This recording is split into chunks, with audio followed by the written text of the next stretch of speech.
Welcome to the Artist Loft, the talk show for all artists. Join us each show as we spotlight a variety of different creatives, hosted by the Florida Arts Network, with Richard Sosa and Frank A. Ruffolo.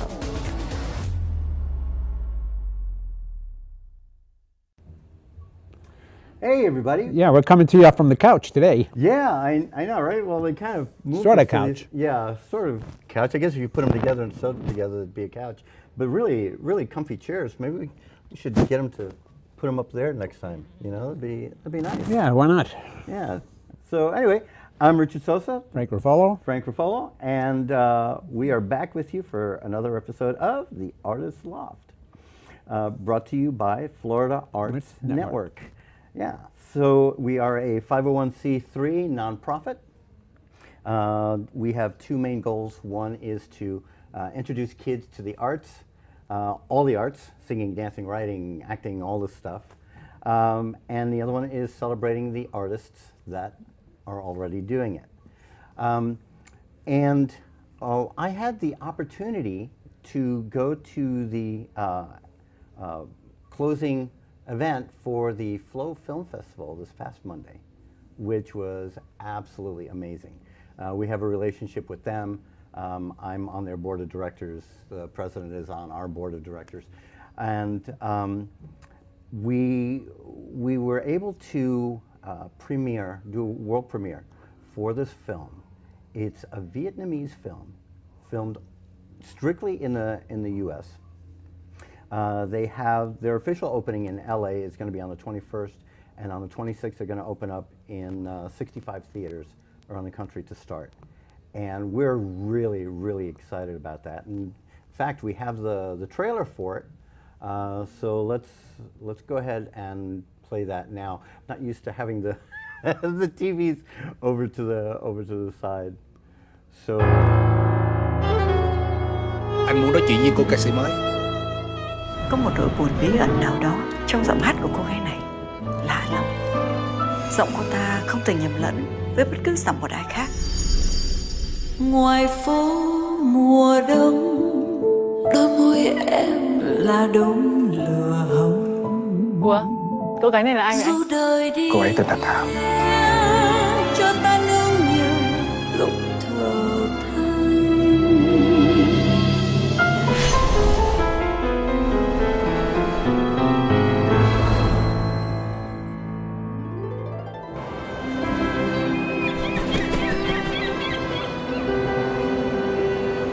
Để làm được phim ca nhạc, em phải đánh đổi điều gì đấy? Cần đêm trắng để chút vơi. Nếu Thảo có tâm sự cần nói, tôi sẵn sàng nghe đi. Thảo cứ coi tôi như là người tình của Thảo. Em yêu chị, em mong được sống bên chị. Tôi không tiếc tiền bảo trợ tất cả những chương trình lớn nhỏ cho cô ấy. Rốt cuộc tôi nhận lại được cái gì?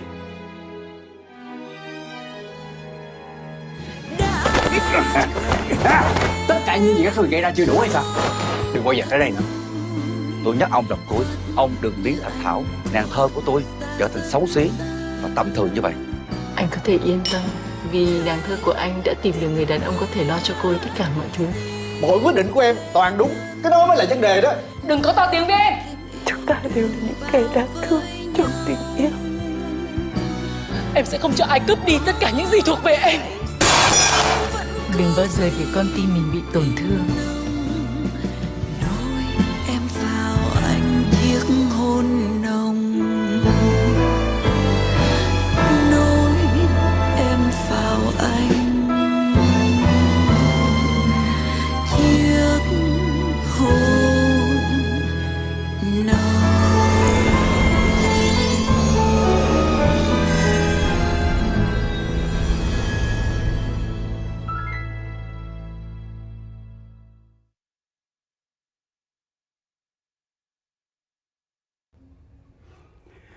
what an amazing film, right? I loved it.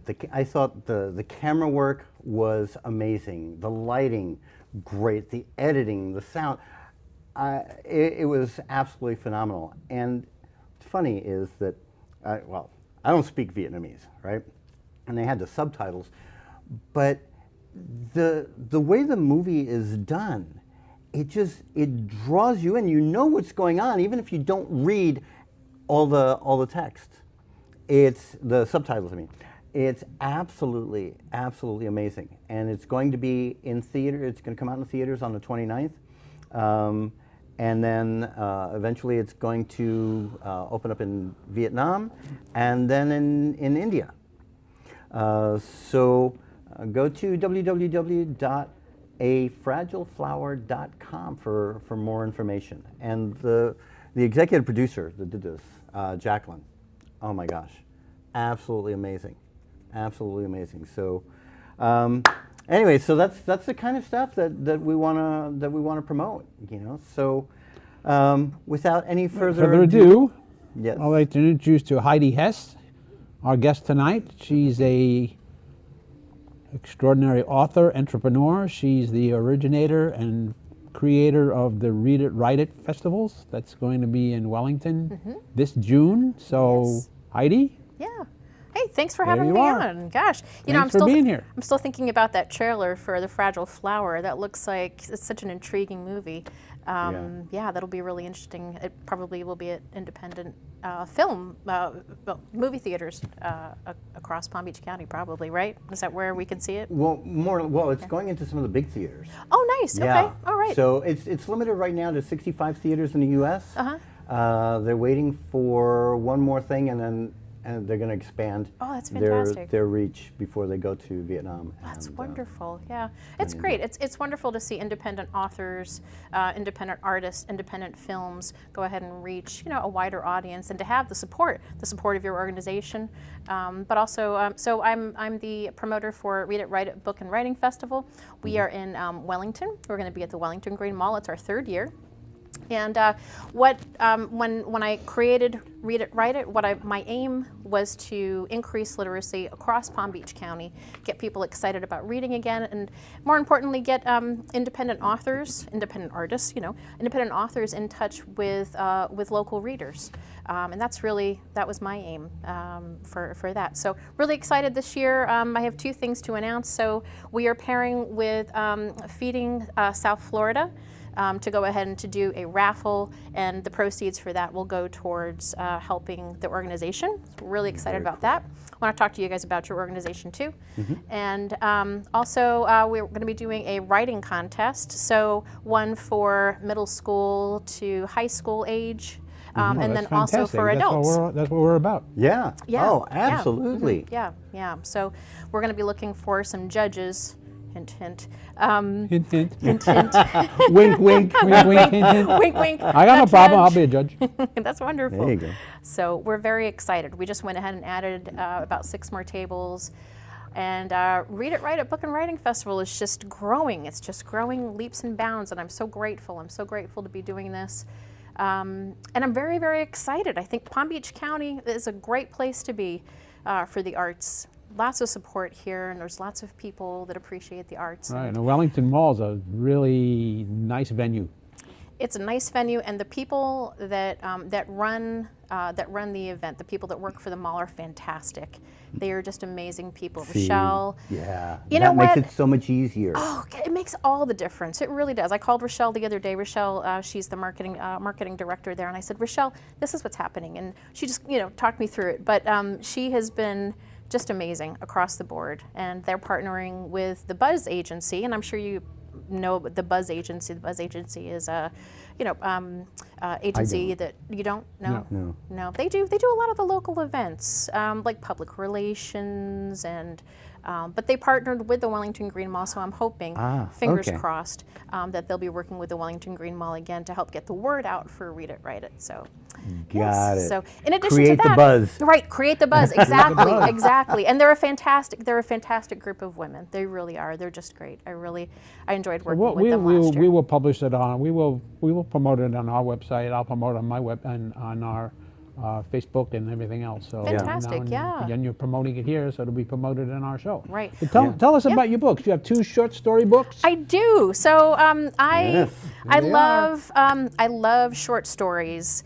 That's my jam. So I'm a paranormal fiction author. I specialize in bite-sized pieces of the weird and creepy. Both of the weird books. and creepy. Yes. I have a story you can put into your next book. Wonderful. Tell me all about it. I do. Yeah. We'll talk about it. Yeah, we'll chat. We'll chat. Yeah. Called yeah. I Necromancer. Oh wow. Oh, that's Yeah. very interesting. Very interesting. It's written from the monster's perspective. I like that. That's good stuff. Yeah. Yeah. That's gonna be a good one. That's Yeah. gonna be a good one. Yeah. We'll talk. Yeah. But the book's really it's a Twilight Zone meets Black Mirror. So it's all those really weird, twisted little. You think you know where it's going, and then whoop, there's a little bit of a twist. In my last book, Samuel of Sarah, I've got a subplot in that book where it takes place 3,000 years in the future, and on Mars, where we've populated. Okay. And there's a murder, an AI gets murdered. Oh. Artificial intelligence. Oh, this sounds a little Blade Runner-ish. Yeah, an AI gets murdered, and they're wondering if another AI did it, and one of the AIs, and one of my main character AIs in the book, has become self-aware. So. Oh wow. Yeah, which they're talking about already. Yeah. Which it's already talking about already. Oh so sure. That's a subplot to that book. That's a subplot. That sounds in that an awful lot like Blade Runner. Did you? Something like yes, a little bit. Yeah, but Blade Runner is a little more dark. This is more. It's a little lighter. It's the society is more lighter than Blade Runner. This is sort of like a normal society, just 3,000 years in the future on Mars. Yeah, so not like post-apocalyptic. No, not post-apocalyptic. Darkness. Yeah, this dystopian. Dystopian, yeah, right? Dystopian. No, right. this is sort of like yeah. what I project it's going to be like as a normal civilization. But there's a interaction between a human and an AI, and interaction between AI, and the way you do your planks and everything every day, and all the stuff that you do, you'll probably be around to see it. Yeah, your lips to God's ears. I got to say, I remember when I was raising my kids, I tried to get them to read more, because when I grew up, I was an avid reader. I mean, in the 8th grade, I had college reading level, competing in writing contests and all this other stuff, because I just read so much. And I kept telling my kids, I said, your imagination can take you to places that no film director can. They'd be like, oh, I'll just wait till the movie comes out. No. Yeah. No. Yes, like Lord of the Rings was great. But when you read the book and you pictured everything in your head. Yeah, that's one series I haven't read. I haven't read Lord of the Rings. I'm going to read The Hobbit first. Okay. Read The Hobbit first, because that gives you a lot of background information. Okay. So that when you do start reading The Lord of the Rings, you're kind of up to speed. Yeah. I know C.S. Lewis, he wrote The Lion, the Witch, and the Wardrobe, and all of that whole series of books. And I don't know if you know it, but C.S. Lewis and Tolkien were friends. They actually belonged to a group, and they were constantly like challenging each other and pushing each other. And that's great. That's just a great relationship to have if you have that with someone. Yeah, it's good. Yeah, somebody who's going to push you forward. But I always thought it was interesting that they were friends, and that just worked out. Yeah. So how did you start getting into book festivals? Producing book festivals? Yeah. So I used to work for a comic book publishing company. My daytime job, I'm actually a nurse, and I was a nurse with a little girl. And I had gotten back in touch with a friend who had a comic book publishing company. And he said, why don't you come work for me? You can do marketing, public relations, that kind of a thing. And so I went ahead and I started reaching out to different festivals and different, comic conventions. And we got in touch with the Miami Book Festival down south, which I love. It's a great show. And I had always kind of had it in the back of my mind. I wanted to do something with books. I wanted to get more kids reading. And then, working with elementary school children and, helping them to read, I thought, I want to get more people reading, kids specifically. But so the Miami Book Fair was really, we went down there, and I was amazed. I was like, this is the best. This is awesome. Why don't we have something like this in Palm Beach County? We need something like this in Palm Beach County, and that's where it started. That's where it started. And I thought, I want to do this. I want to do a grassroots festival here in Palm Beach County that's going to get everybody excited about reading and get independent authors and then the readers together, and have panels and workshops that talk about the writing process and about publishing. And so it's a passion project of mine. It's a passion project. I love it. I love it. I'm glad to be part of it. I was there last year, yeah, and I'm glad to be there again this year. I am just so happy to have you back, and we're gonna have to put you to work as a judge. Frank. You got to put me to work now. Yeah, I have no problem. And it's funny. Stephen King wrote this book called The Craft. Oh yeah, and it's about the craft of writing, right? Not witchcraft or anything. Right. Is it on writing? Is it on writing? Yes, it's on writing. Yes. And one of the things that he stressed in this book is if you want to be a good writer, you have to be a good reader. He even takes it a step further and says you should be reading more than you're writing. Yeah. He says that. He said that a couple of different a couple different times, and it's true. It's true. Yeah. I find and whatever it is that I'm reading usually influences what I'm writing. Oh yeah. So yeah. Absolutely. Yeah, I'm reading a lot of Neil Gaiman right now. I love Neil Gaiman. I'm in love with Neil Gaiman.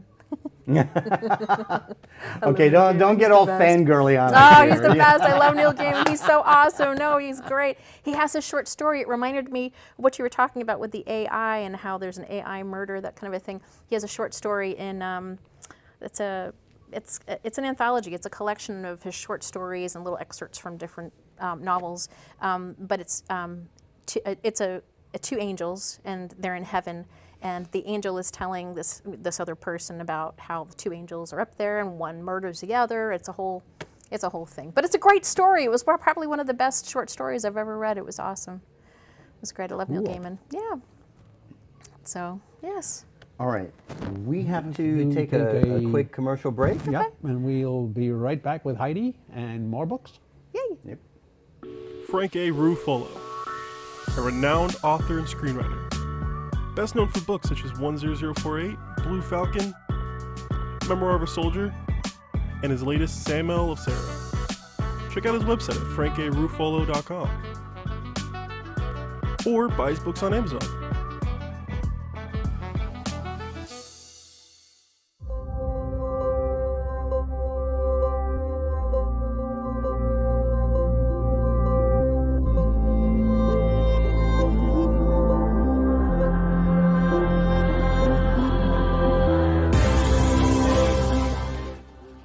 What's up, everybody? This is Agent Romante, but most of you know me as Esteban Julio Ricardo Montoya de Rosa Ramirez from The Sweet Life of Zack and Cody. I just wanted to give a shout out to my man Richard Sosa. He is one of the best acting coaches that I've had the pleasure to work with, and he's actually worked with me in my program for many years, and I highly recommend this guy. So if you have an opportunity to work with him, what are you waiting for? Now, get out of my face. Esteban Julio Ricardo Montoya de Rosa Ramirez. I'm out.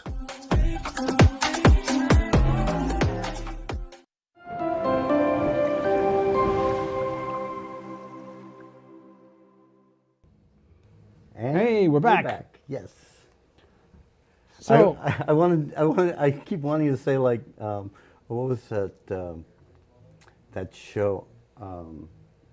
Oh, never mind. It was that guy who was always making stuff, and he had that neighbor. They talk over the fence. Yeah, Heidi Ho neighbor. Home Improvement. Yeah. Home Improvement. Home Improvement. Yes. Like, Heidi Ho neighbor. Yeah. Talk this way. Yeah. Heidi Ho neighbor. Oh boy, I'm a hot mess. That was a funny show. That was a funny show. Yeah. So you have any new books coming out, or are you writing one now, or planning one? So right now, there's a couple of different calls that are out for submissions for things. So I'm working on a couple of those. And then the Florida Writers Association, which I'm a part of, they have the Royal Palm Literacy Awards. So I'm preparing a couple of things for submit. I'm going to submit to the awards this year. And I just wrote a short story for them. I don't know if it's going to be in. They only take 50 entries in their anthology, but the theme was metamorphosis, and this is a woman who goes through this horrific accident, and she metamorphosizes into something. I don't want to give it away. Oh. Yeah. But and they only take short stories or regular submissions? Or No. just short stories? So for the anthology, it's only short stories. So it's 800 to I think it's 1,400 words, and it's very hard telling a full story within that constraint. Yeah, and rough. that's one of the things I love about short stories. That particular writing style, that genre, if you will, is super challenging. What kind of a story can you tell within those constraints? It's a challenge. I love it. Yeah, it's like it's like taking which I did. It's like taking a novel and trying to make a screenplay out of a novel. It's hard. Yeah. Yeah, There's in The Short Road to Shadows. There's a short story in there. It's called The Collector, and so it's about a man, World War II, and comes into contact with this family. I don't want to give it away, but he has a higher calling. He has his higher being, higher calling, who gets in touch with him and says, "Listen, I want you to go ahead and to be a collector for lost souls." So he's supposed to go around collecting the lost souls that haven't made it to wherever it is that they're supposed to go, and that's kind of the story. But I originally wrote that in prose. I sat down, I had an idea for it, and I wrote it. And then, because I was working with the comic book publishing company, I tried taking the prose and then putting it into a comic script, which is similar to screenwriting. It's similar, and it was very, very hard. I have a whole new respect for comic writers. It was a process. It was because you got to write within the bubble. Yeah. Yeah. Yeah. In their thought bubble. Right. Right. And so, well, panels with comics, it's panels, and you only have X number of words. Yeah, it's a wonderful. It's a wonderful. It's almost genre. like writing a screenplay. A little bit. Yeah. A little bit. Yeah. Yeah. A little bit. Not quite the same. I don't think. Not quite the same. Yeah. Same basic premise. Yeah. I guess. Yeah, especially if you're writing a screenplay from a book. Mm-hmm. So you've got like this 400-page book, 500, 600-page book, and you have to shrink it down to 90 pages. Oh yeah. Oh yeah. Yeah. It's challenging. Oh, for sure. I imagine, they probably get a highlighter out. Okay, we have to put this in. Okay, we have to put this in, That's what I did. That's what I did with The Collector when I was trying to turn it into a comic script. I just took out a highlighter, and I'm like, okay, I got to put this in there. I got to put this in there. And then just trying to work everything in. It was hard. It was difficult, but... And then I imagine timing also to get your story out there, whether it's a book or a script or something like that, that can play into it. That can be frustrating too. Very frustrating. Like this trailer that we just saw, Fragile Flower, the writer for it sat on a script for 10 years. So, and then finally it happened, but it's like that sometimes. Yeah. You just have to be patient. Yeah. So November is National Novel Writing Month. It's called NaNoWriMo, and I had a manuscript for a full-length novel, and I finally finished it. I finished it, and I haven't touched it since. But it's just one of those things. It's such a daunting task. You know what? It's getting back in and editing and taking things out and moving it here. Editing's the worst part. Yeah. I can't stand it. Yeah. Yeah.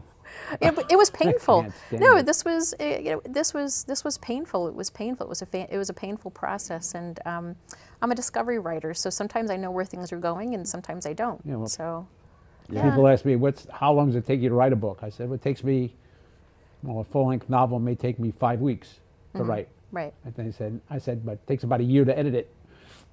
Yeah. Yeah. Yeah. Well, you know what? People don't understand. Everybody thinks, if a writer was paid by the hour for his book, right. they'd be charging $2,000 or $3,000 a book.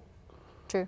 Yeah. That's true. It's crazy because it's like the hardest part is the beginning and the end. How are you going to start this book off to capture everybody's attention? Yeah. And then how are you going to wrap everything up at the end? The middle part is easy. Yeah. Right. The middle is easy. Just writing away, and then at some point you go like, okay, time to wrap this up here. Yeah. How am I going to do this? Right. Yeah. And you have to kind of, the beginnings, I think, starting the story is the easy part, because you usually have a pretty good idea of where at least I do. I usually have a pretty good idea of where I want to start. And for my stories, I don't like, things that are slow starting. I like, let's go, let's get this moving. We have X number of words, and I want to make sure that I keep people's attention. And so let's go. The ending is the hard part. I have a hard time sticking the landing. Yeah, I don't have that problem. When I have a concept for a story, I know where I want to start. I know how I want to end. I don't know how the middle is going to go, because once I start writing, the characters take over. Yep. Yeah. So then Stephen King talks about that as well. And it just goes. And a book only ends when the author wants to end it. Yeah. Because if he doesn't want to end it, you can end up with a 900-page book. Right. You can keep going. But after a while, you just have to, tome. well, let's cut it down and stop it right here. Right. Yeah. War and Peace. War and Peace. Yeah. Right. That was another one. Yeah. That was over 1,000 pages. Yeah, for me, so being a discovery writer, I find I have to kind of really zone in. And what I loved about Stephen King's book, Memoirs on Writing, and he touches on that, and he says he goes into his office, and everybody knows if he's in his office, just leave him alone. You know what I mean? You just have to, he's like, you have to go somewhere where you have a door. And when he first started writing, they had a very small apartment, and I think he was in the laundry room with the door closed writing. Which I think is just great. But he put words to something that I felt guilty about. You know what I mean? Like, if I'm home, I have 2 kids. My kids are teenagers. I want to spend time with them. I want to spend time with my family, and you feel guilty. But it was nice because Stephen King said it, and I was like, see, this is what I have to do. This is what we have to do to go ahead and to make these things happen. And but, if you want to spend time great. with them, they're probably still very early teens. No, because once they hit like 16, 17, it's like, oh my god. Oh yeah, I'm kidding. Yeah. I love no. They're older now. Yeah, my daughter is 18. She's going to be graduating high school in May. Oh wow! And then my son is 16. And they're good. They're just good kids, man. Yeah. I've just been so fortunate to have the life that I have, and to have my kids and my husband, and just to be able to write, and be able to live in Palm Beach County. This is a great place. Yeah. Yeah, it's a great place. Yeah, it's a great place for the always arts. a lot of stuff going on over there. Absolutely. Well, yeah, absolutely. We thank you for being here. Thank you so much for having me. I really appreciate it. Can't wait to be at your festival. Yay! And Can't wait to have you. For you to put me to work. Yes, come on, Frank. Jump in. Oh, I'll be in touch. You know me. You'll be in touch. But before we say goodbye to her, we need you to tell everybody how they can contact you. Absolutely. Your website, all that stuff. Right. Why don't you go ahead and give all that Absolutely, sure. So if you go to HeidiCreates.net, that's my website, and there's a link on there for my books, but also a link on there for Read It, Write It Book and Writing Festival that's happening June 15th, 2024 at the Wellington Green Mall from 11 to 4. And so there's more information on there. There's a little drop-down list if you have any questions. We're looking for sponsors, we're looking for volunteers, and we are actually this year offering a VIP ticket that comes with all kinds of perks. So you can check that out there. But that's how you can get in touch with me, and that's all of my information there. So. Thanks for having me. This was great. Very cool. Yeah. Thanks for being on the show. Yeah, thank you for having me. This is wonderful. Yeah. All right, guys. So this has been another episode of the Artist Loft, brought to you by the Florida Arts Network. When you get a chance, please go to our website, which is floridaartsnetwork.org. Take a look around. See how you can help, because we need your help. These kids need your help. When I was growing up in New York, I had everything that I wanted artistically at my fingertips. Right. And you don't have that here. No. You really don't. And so there are a lot of kids in these schools that have all this talent and no creative outlet. Yeah, we want to support these kids with any educational help we can, any financial help we can. So we need your help financially also. So go on our website. There's a GoFundMe link. Donate $1, $5, or $10, or pass it on to a friend who can if you can't. Yeah. And if you have a business and want to be a sponsor on our show, we have sponsorships available starting at $75. You can sponsor our show. We hope to go to a weekly format later this year, so hop on board and join us. Yeah, and we're also looking for corporate sponsorships as well. So if you want to advertise with us, or if you want to just support us, you know, and take that $1, $5, or $10 to $1, $5, and 10,000, you know, whatever. It's a 501c3, so all the donations are tax deductible. So we'll see you again in 2 weeks. Oh, yes, and in April, I think we're going to reconfirm that we may be having a special in April where we'll be going just for the month of April every week at a different time, but we'll let you know at our next show. Yep. All right, everybody. Thank you for watching The Artist Loft. Make sure to tune in next time for another great show. A show that was produced by Ant Media Productions and hosted by the Florida Arts Network with your hosts Richard Sosa and Frank A. Ruffolo.